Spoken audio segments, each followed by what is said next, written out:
What's going on with Mrs. Like, aka Sly Promax, and you're welcome back to the channel. Hit the like button, comment, and subscribe. Now, with that being said, guys, first of all, before we go on to the video, quickly, my last video I talked about Lumida Pata. He was actually the NBA president, was NBA president, not the chairman. The chairman for the branches, the president is the lead. So let's get that straight, guys. Now, back to the main video today. What am I going to say today? I'm sure you saw the thumbnail. Folorunsho, Alakija getting divorced. Take note, this is not my saying. This is not me telling you this is what is happening. This is me telling you this is what I saw. And these are the questions I have to ask. Three interesting questions. But before we get to that, let's have a bit more look into who this lady is. So Folorunsho Alakija, according to Forbes, is worth $1 billion. Now, this puts her in the category of one of the richest black women in Nigeria, in Africa, on planet Earth. Yeah, guys. And she just got a divorce from her husband. Now, most people are going to come out and say, Mrs. Sly, yes, don't couples get divorced? And what is there? Why are you making a big deal? After all, that's what your channel is always about, divorce and child and this and that. Now, listen, let me tell you guys something.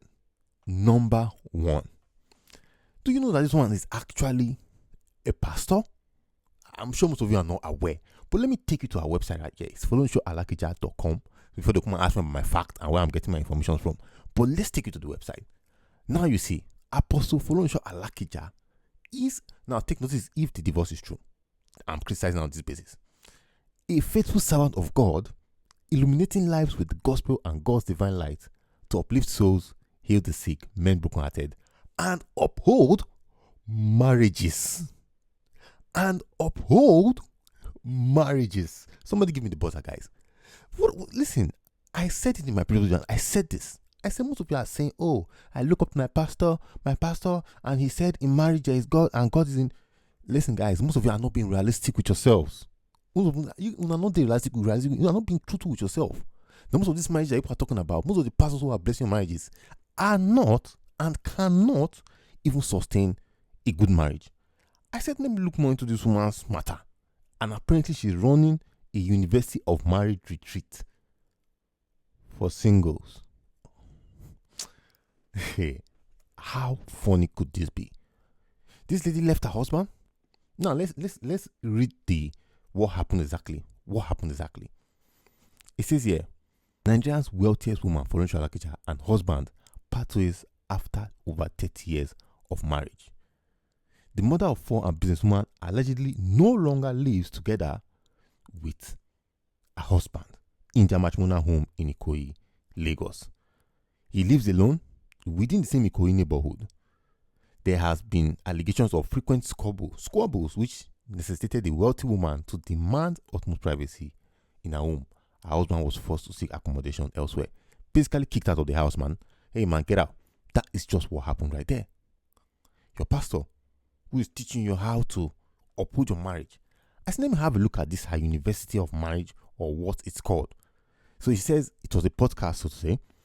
Listen to Folorunsho Alakija in this captivating discussion, discussing and discovering the secrets to a godly and thriving marriage. Well, excuse me, ma'am, what happened to your own marriage? Now, this tells you so much things I tend to ask people every time. That most of the marriage that people are running into, is this actually what is going on? Is this the real state of things? A second question I want to ask now.